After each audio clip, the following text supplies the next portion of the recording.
Hello students, मैं मीनू सिन्हा चरण इतिहास विभाग के छात्रों के लिए विषय लेकर आई हूँ जो मैं अपने इससे पहले के लेक्चर में बता चुकी हूँ। राष्ट्रीय आंदोलनों में नारी की भागीदारी। तो पहले मैंने इसके पहले वाले लेक्चर में आप लोगों को असहयोग आंदोलन में महिलाओं की भूमिका पर चर्चा करी थी। अब आज मैं गांधी जी के सविनय अवज्ञा आंदोलन में नारियों की भूमिका पर मैं अपना लेक्चर देने जा रही हूँ।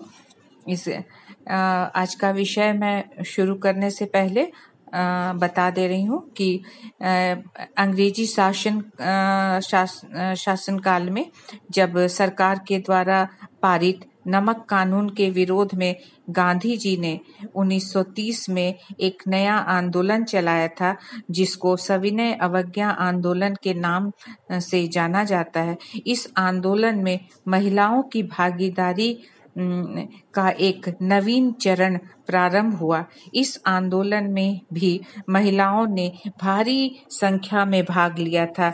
इस आंदोलन के कार्यक्रमों में गांधी जी के द्वारा 1930 में अहमदाबाद से दांडी तक की यात्रा का आयोजन किया गया। यद्यपि महिलाएं इस यात्रा में भाग लेना चाहती थीं, लेकिन गांधी जी ने विनम्रता पूर्वक उन्हें मना किया। इसके बावजूद जिस स्थान पर गांधी जी की यात्रा हुई और जहां उनका पड़ाव होता था, वहां इस यात्रा में महिलाओं की भारी संख्या होती थी जो उनके स्वागत के लिए तैयार रहती थी। गांधी जी के इस आंदोलन में अन्य आंदोलनों में भी महिलाओं ने बढ़ चढ़ कर हिस्सा लिया, जिसको मैं अपने अलग अलग शीर्षकों के अंतर्गत चर्चा करूंगी। पहला होगा कि महिलाओं के लिए सम्मेलन का आयोजन। असहयोग आंदोलन में महिलाओं की भागीदारी से उत्साहित होकर गांधी जी के द्वारा दांडी में एक महिला सम्मेलन का आयोजन किया गया था, जिसमें उन्होंने उनके लिए विभिन्न कार्यक्रम निश्चित किए थे। इस सम्मेलन में महिलाओं ने भारी संख्या में भाग लिया था और जिसके बाद नमक सत्याग्रह आंदोलन में भाग लेने के लिए वे उत्साहित हुईं। महात्मा गांधी ने आंदोलन में महिलाओं को पूर्ण रूप से शामिल करना आवश्यक समझा। इसी क्रम में भारत के अन्य प्रदेशों के स्थानीय नेताओं द्वारा महिलाओं को विभिन्न आंदोलनों में भाग लेने के लिए पूर्ण रूप से स्वतंत्रता प्रदान की गई। इस आंदोलन में महिलाओं के द्वारा नमक बनाकर बेचा गया। इस राष्ट्रीय आंदोलन में समाज के प्रत्येक वर्ग की महिलाओं ने बढ़ चढ़ कर हिस्सा लिया था। इस आंदोलन की मुख्य महिला नेताओं में एनी बेसेंट, सरोजिनी नायडू, कमला देवी चट्टोपाध्याय इत्यादि प्रमुख थी।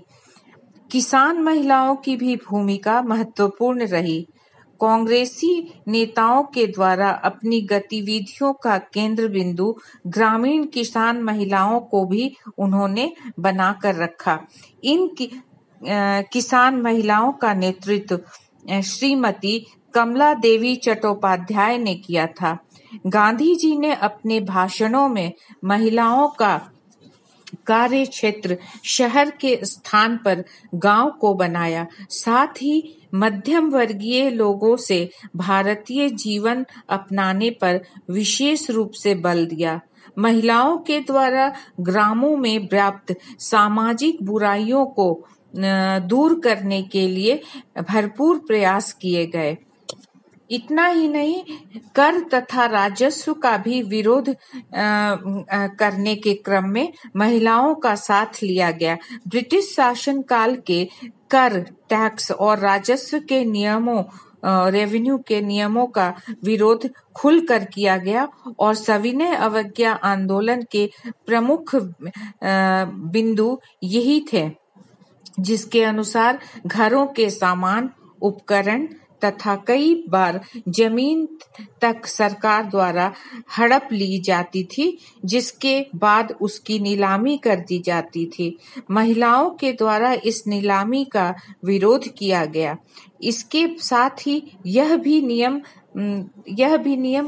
बनाया गया कि जो व्यक्ति माल खरीद लेते हैं उसका सारा सामान पूर्व के मालिक को लौटाना आवश्यक होगा। सामान को प्राप्त करने के उद्देश्य से ही महिलाएं खरीदार के घर पर धरना देती थीं और इसके लिए कभी-कभी महिलाओं को अत्याचार का भी सामना करना पड़ता था। महिलाओं के द्वारा अत्याचार सहन करना एक आम बात हो गई थी, लेकिन अब बदलाव आ रहा था। 1920 में कांग्रेसी नेताओं को यह विश्वास था कि पुलिस महिलाओं पर किसी प्रकार का अत्याचार नहीं करेगी, लेकिन 1930 में कांग्रेसियों का यह विश्वास पूर्ण रूप से समाप्त हो गया, क्योंकि पुलिस महिलाओं के जुलूस पर भी लाठीचार्ज करती रही और बेरहमी से उन्हें मारती रही, जिससे महिलाएं काफी हद जख्मी हुई और जनता के उग्र आक्रोश को उत्पन्न करने का यह एक बहुत बड़ा कारण बना। आंदोलन ने अपनी चरम सीमा पर पहुंचकर अपने कार्यक्रम को अंजाम दिया। पुलिस की बर्बरता की चारों तरफ निंदा हुई। पुलिस द्वारा महिलाओं पर किए गए अत्याचारों की सर्वत्र निंदा होने से ब्रिटिश सरकार यह सोचने के लिए मजबूर हो गया कि उन्हें समाज में सुधार लाना आवश्यक है। अंग्रेजी नीतियों के विरुद्ध प्रेस और सुधारवादी राष्ट्रवादी पत्र पत्रिकाओं में विशेष रूप से समाचार प्रसारित होने लगे। महिलाओं पर अत्याचारों की निंदा कांग्रेस की बुलेटिन में हमेशा छाई रही। महिलाओं द्वारा गिरफ्तारी भी दी गई।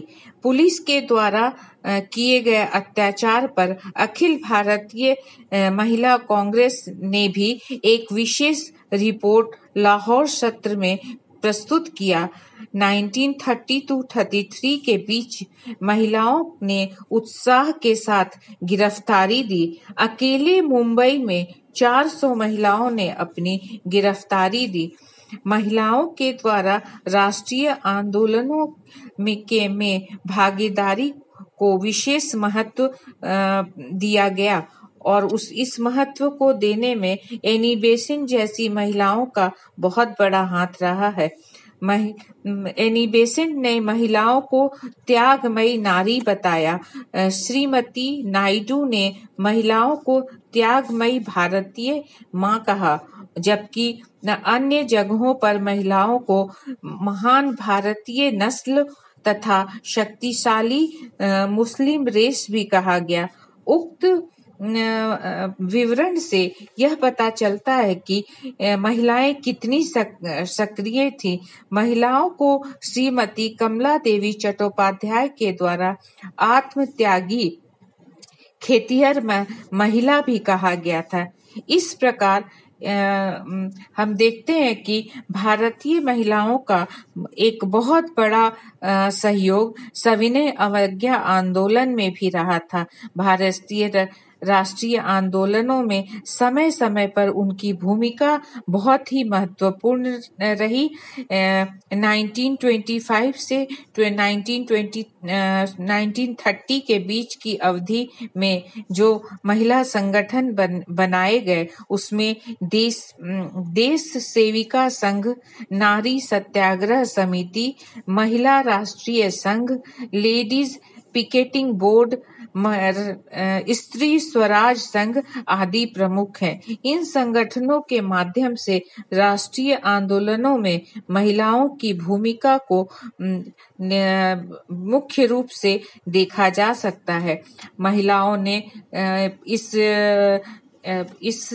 राष्ट्रीय आंदोलन को एक नए मोड़ पर ला करके खड़ा कर दिया था।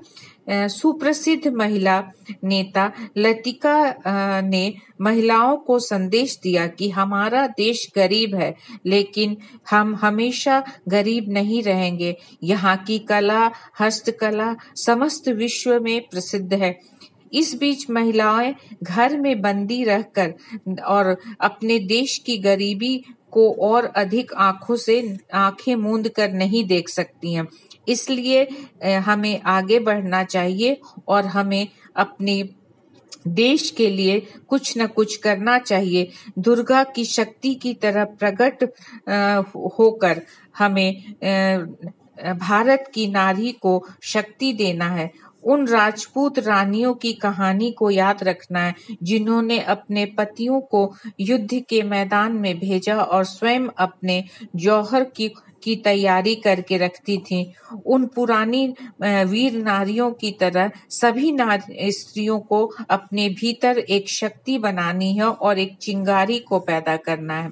इस प्रकार भारतीय राष्ट्रीय संघ के मुख्य कार्यकर्ता के रूप में या मुख्य नेता के रूप में लतिका के सराहनीय योगदान रहे। लतिका ने भारत की नारियों में एक जोश भरा। लतिका ने कांग्रेस के नेताओं से सहयोग करने की मांग की ताकि इस संघ के सदस्यों की संख्या में वृद्धि की जा सके। उस समय उनका विचार था कि राष्ट्रीय आंदोलनों में महिलाएं तभी भाग ले सकती जब उनके घर में उनके पुरुषों का उन्हें समर्थन प्राप्त हो। इस संघ के केंद्रों की शक्ति को मंदिर का नाम दिया गया। इन केंद्रों में महिलाओं को पढ़ाना लिखाना, घरेलू हस्तकला, प्राथमिक चिकित्सा, स्वयं की रक्षा करना, इस तरह की शिक्षाएं दी जाती थी। उनमें त्याग की भावना को विकसित किया गया। इन केंद्रों पर स्वाधीनता के महत्व को भी उन्हें बतलाया गया। इस प्रकार हम देखते हैं कि भारतीय राष्ट्रीय आंदोलन में महिलाओं की भूमिका अपने आप में एक विशेष स्थान रखती है, जिसने ब्रिटिश शासन की नींव को हिला कर रख दिया था और महात्मा गांधी जी के राष्ट्रीय आंदोलन को एक नए अंजाम तक पहुंचाया। धन्यवाद।